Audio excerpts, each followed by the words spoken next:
अब तक आपने देखा। नहीं है, मेरे लिए बड़े अफसोस की बात है कि प्रधानमंत्री के प्रांगण में, उनके आवास के प्रांगण में उन्हीं के बेटे ने देश के कानून का उल्लंघन किया। माता जी की बिंदी की चर्चा बहुत होती थी, तो बहुत ही प्रभावित हुए थे। हम ही नहीं, हमारे माँ दादी सब लोग। खाना आज नहीं बनेगा। उन्होंने बताया मैं अपील करने जा रहा हूँ, मैं देखना चाहता हूँ मेरे बच्चे भूखे रह सकें। जी की पुत्री रही इंदिरा गांधी जी, हाँ। शास्त्री जी की पुत्री रही कुसुम जी और जी, सुमन जी, जी, जी, लेकिन जी। सुमन जी और कुसुम जी के बारे में उतनी चर्चाएं उस लेवल पे नहीं आई जितनी इंदिरा गांधी जी की रही। हाँ, तो वो ये उस समय, उसी समय आई जब प्रधानमंत्री बने। राजनीति में आ गई। हाँ, इसलिए भी उनकी चर्चा थी। हाँ। ये सिंपल परिवार में गिना गया और सिंपल थे भी सब लोग। तो उस समय जो पढ़ा हुआ था, जब शादी हम लोगों की फिक्स हुई तो मुझे थोड़ी सी घबराहट हो रही थी कि मैं आजमगढ़, ये दिल्ली, और उस समय ये बॉम्बे में पोस्टेड थे। तो मेरे पिताजी ने मुझे यही समझाया कि बेटा जैसे तुम्हारी दादी और अम्मा है वैसे ही उस घर में सब लोग हैं, तो घबराने की कोई बात नहीं है। और थोड़ा लगाव तो हमें पहले से ही था, तो ठीक है, खुशी खुशी शादी करने आ गए हम लोग। कभी मुलाकात हुई जब साहब बाबूजी जब 18 महीने? सपनों का शहर अब बन रहा है भारत की सबसे बड़ी स्मार्ट सिटी में। अंतरा डेवलपर्स लेकर आया है धुलेरा स्मार्ट सिटी में सुनहरा निवेश अवसर। रेजिडेंशियल, इंडस्ट्रियल या कमर्शियल, हर प्लॉट भविष्य की मजबूत पहचान। OICCI के ग्लोबल स्ट्रेटेजिक पार्टनरशिप के साथ अब निवेश बनेगा और भी भरोसेमंद। विश्व स्तरीय इंफ्रास्ट्रक्चर, एयरपोर्ट कनेक्टिविटी, एक्सप्रेसवे और तेजी से बढ़ती वैल्यू। हर कदम भरोसे का, हर दिशा विकास की। आज ही अपना प्लॉट बुक करें। आप हमें कॉल कर सकते हैं। हमारा नंबर है 7878781509। प्रधानमंत्री की पद पर नहीं, हम तो बहुत छोटे थे। नहीं, हम लोग परिवार की ओर से या कुछ नहीं, क्योंकि आजमगढ़ एक छोटा शहर है और शास्त्री जी को इतना समय भी नहीं मिला कि दूसरे जगह ट्रेवल करें, जाए। परिवार की ओर से कोई ऐसे हमारे फादर एक बार मिले हैं, जिस हवाई जहाज में शास्त्री जी जा रहे थे उसी जहाज में उन्होंने भी ट्रेवल किया। अच्छा। तो वो बताते थे कि मैंने उनको देखा हुआ है। बस इससे ज्यादा हम लोगों को नहीं था, बट अखबार से तो बहुत परिचय हो गया था परिवार से। ललिता जी के पास आने के बाद, अम्मा जी के पास आने के बाद एक पुत्र वधू के नाते उनके पास आई हैं, तो कैसा आपका? बहुत ही एकदम ऐसा ही लगा कि हमारी माँ ही है, जैसे दोस्त की तरह। हाँ, एकदम अच्छे से सब चीजें समझाती थी और जितना सोचा था उससे भी ज्यादा गौरवमयी मतलब थी। पर्सनालिटी उनकी बड़ी इम्प्रेसिव थी, हम लोग बड़े इम्प्रेस होते थे। हम और हमारी देवरानी, इनके छोटे भाई सुनील की शादी 2-2.5 महीने के अंतर से ही हुई है, तो हम दोनों साथ साथ रहते थे। और अम्मा जी को बड़ा शौक था कि जुड़वा बहू, बेटियां हो, बच्चे हो, तो हम दोनों को उन्होंने एक जैसे कपड़े, साड़ियां सब एक जैसे दिए थे और सुबह से हम लोगों को सजा के बैठा दिया जाता था। तो बड़ा अच्छा समय था। हम दोनों भी बातें करते रहते थे कि देखो ये तो लगता ही नहीं कि प्रधानमंत्री के परिवार के लोग हैं। हम दोनों आपस में बातें करते थे, तो हम सब बहुत प्रभावित थे। लाल बहादुर शास्त्री जी के पूरे परिवार की चर्चाएं नॉट सिर्फ भारत में है, पूरे मैं कहूंगी कि पूरे विश्व में आपकी जो सादगी की जो मिसाल है और जो भारतीय कल्चर को आपके परिवार ने, स्पेशली अम्मा जी ने जो बना के रखा था, वो चीज भारतीय महिलाओं के लिए बहुत शिक्षाप्रद रही है। मेरी मदर खैर बहुत फॉलो की है ललिता जी को, मेरी मदर ने खुद बहुत फॉलो किया है। और मेरी नानी जी जो थी वो भी जब जयललिता, अपनी ललिता अम्मा जो है, जब आजादी की लड़ाई में थी उस टाइम मेरी नानी जी, मेरे जो नाना जी थे वो फौज में थे, तो मेरे नाना जी के थ्रू मेरी नानी जी इन्वॉल्व थी उन गतिविधियों में भी। तो ललिता जी का बहुत इफेक्ट था उनकी लाइफ के ऊपर भी, तो ये भी एक रीजन है। नहीं, उनको तो हम लोग भी उनसे मिलके ही हमने सीखा कि पति को सपोर्ट कैसे करते हैं। उन्होंने हम लोगों को ये अपनी कहानियां सुनाती थी, दिन भर वो कहानी शास्त्री जी के बारे में बताती रहती थी कि कैसे वो सपोर्ट करती थी। जैसे कि उन्होंने कहा कि शास्त्री जी देर से आते थे तो कैसे वो सपोर्ट करती थी, खाना बना के इंतजार करती थी। लेकिन उन्होंने हम लोगों को शादी के बाद यहाँ का भी इंतजार करने को नहीं कहा, बट उन्होंने ये समझाया कि हम ऐसे चुपचाप भी सपोर्ट कर सकते हैं पति को। जरूरी नहीं है कि हम बाहर काम करें तभी ही सपोर्ट कर सकते हैं। सबसे पहली शिक्षा तो उन्होंने हमें बचत की दी।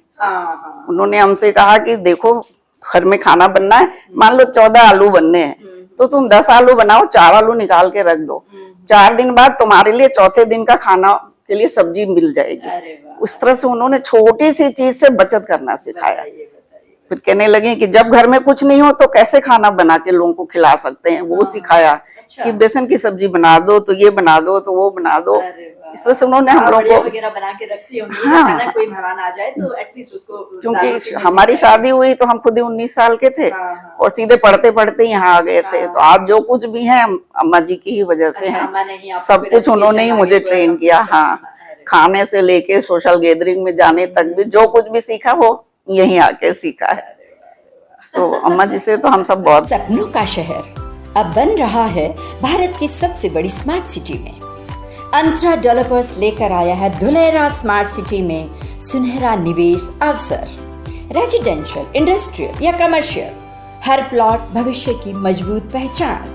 OICCI के ग्लोबल स्ट्रेटेजिक पार्टनरशिप के साथ अब निवेश बनेगा और भी भरोसेमंद। विश्व स्तरीय इंफ्रास्ट्रक्चर, एयरपोर्ट कनेक्टिविटी, एक्सप्रेसवे और तेजी से बढ़ती वैल्यू। हर कदम भरोसे का, हर दिशा विकास की। आज ही अपना प्लॉट बुक करें। आप हमें कॉल कर सकते हैं। हमारा नंबर है 7878781509। बहुत प्रभावित रहे हैं। तो अम्मा जी के बारे में आपको जिज्ञासा जागी थी ना कि अम्मा जी के बारे में जैसे कह। अच्छा, वो इंसिडेंट जब बाबूजी ने कहा कि घर में भी सब लोग आज व्रत रखेंगे, हाँ। तो आप भी उस टाइम होंगे? हाँ, हमारे घर में भी फॉलो किया गया था। अच्छा, आपके मायके में भी? हाँ, वो शादी फॉलो तब किया नहीं हुई गया। थी। अच्छा।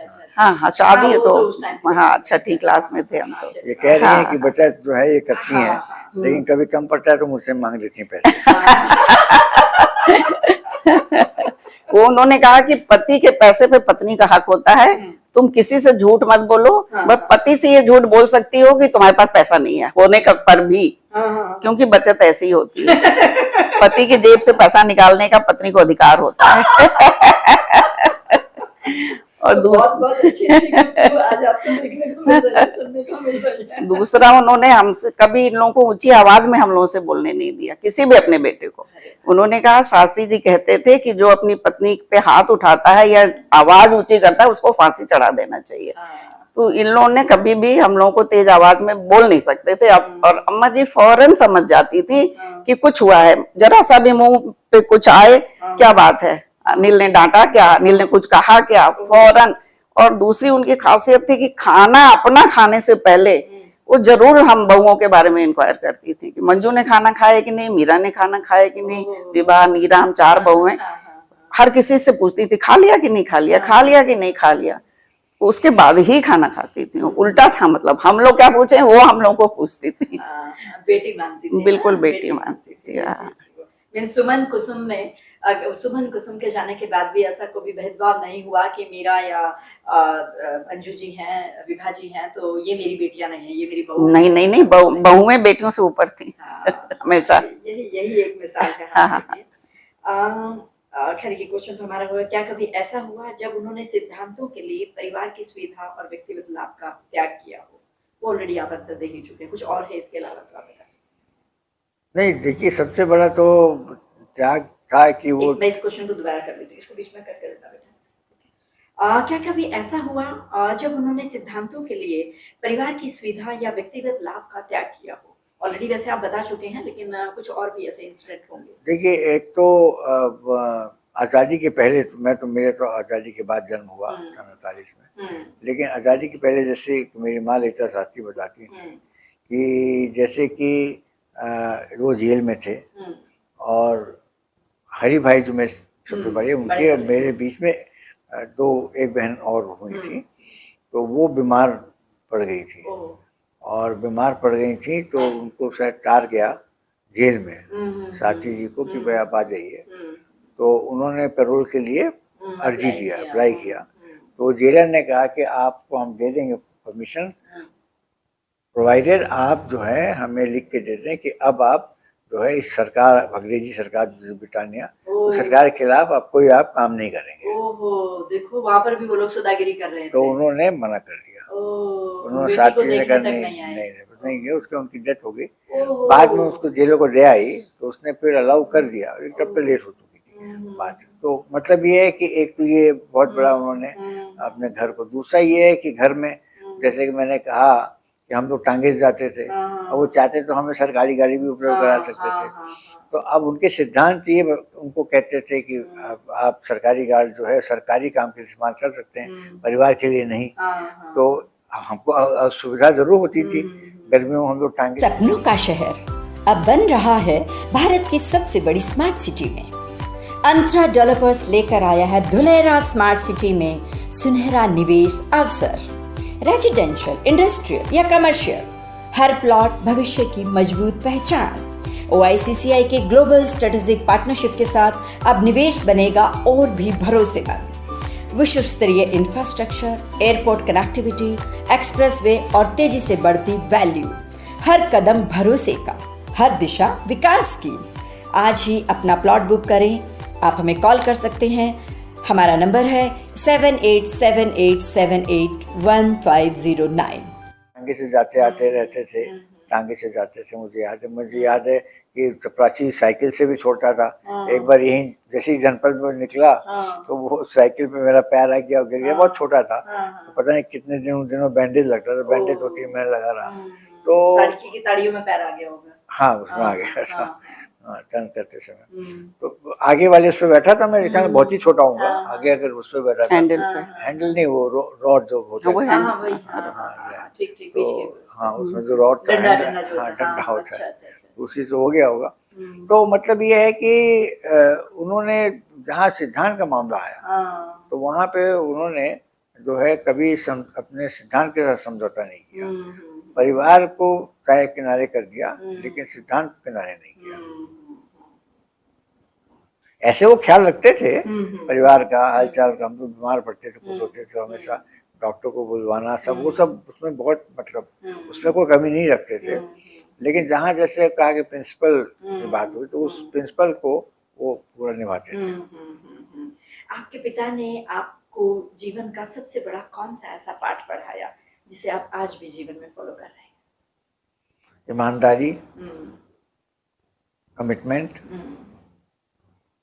और पैशन। मतलब जैसे सारथी जी देश को आज़ाद कराने के लिए पैशनेट थे, गांधी जी के आह्वान पर वो पूरे कमिट हो गए। कमिटमेंट अपने आप में पर्याप्त नहीं है, आपको वो पैशन होना चाहिए, आपके मन में इच्छा भी होनी चाहिए वो काम करने का। तो वो मैंने देखा और मैं कोशिश कर रहा हूँ, जो भी मैं कर रहा हूँ, चाहे शिक्षा संस्थान या जो भी मैं बना है, मैं पूरे पैशन के साथ, ईमानदारी के साथ और पूरे कमिटमेंट के साथ जो है मैं काम करता हूँ। राजनीति में भी आया तो हमेशा मेरा यही प्रयास रहा कि पूरे कमिटमेंट के साथ, पूरी प्रतिबद्धता के साथ मैं अपना काम करूं। और एक चीज़ और दोनों से उनसे सीखी मैंने कि वो जो काम हाथ में लेते थे उसको मतलब बड़ी ईमानदारी से और सच्चाई से करते थे। जैसे मैं पॉलिटिशियन भी हूँ तो कई लोग आते हैं मेरे पास, मदद के लिए आते हैं, तो मैं बड़े उसको ईमानदारी से करता हूँ। और नहीं हो सकता है तो मैं बता देता हूँ, लेकिन मैं पूरी कोशिश करता हूँ। बल्कि उससे मुझे कभी टेंशन हो जाता है। तो जैसे आज ही किसी का एक फ़ोन आया है कि उसके फादर बीमार हैं, वो लिवर ट्रांसप्लांट होना है। तो अब मैं देखूंगा, अभी तो मैं थोड़ा व्यस्त हो गया, लेकिन अब मैं दिमाग वहाँ मेरा काम कर रहा है। तो इस तरह की, वो भी एक कांग्रेस का वर्कर है, पार्टी वर्कर है। तो ये चीज़ मैंने साथ दी थी। 1965 का भारत पाकिस्तान का युद्ध,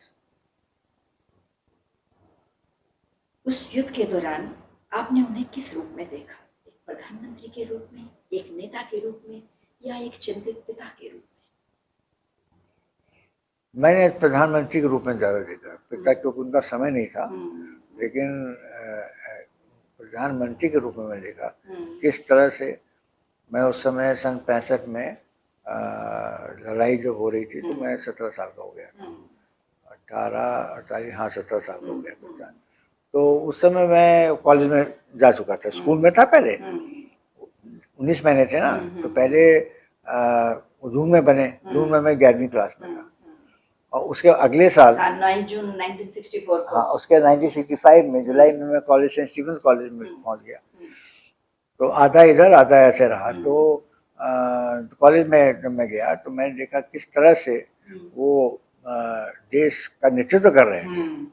आर्म फोर्सेस का, जो हमारी आर्मी, एयर फोर्स, इनका किस नेतृत्व कर रहे थे, किस तरह से जो जनरल्स और एयर मार्शल्स वगैरह आते थे, किस तरह से उनको डील करते थे, और चेहरे पे बिल्कुल शिकन नहीं, बिल्कुल ऐसा नहीं लगता था कि वो घबराए हुए हैं।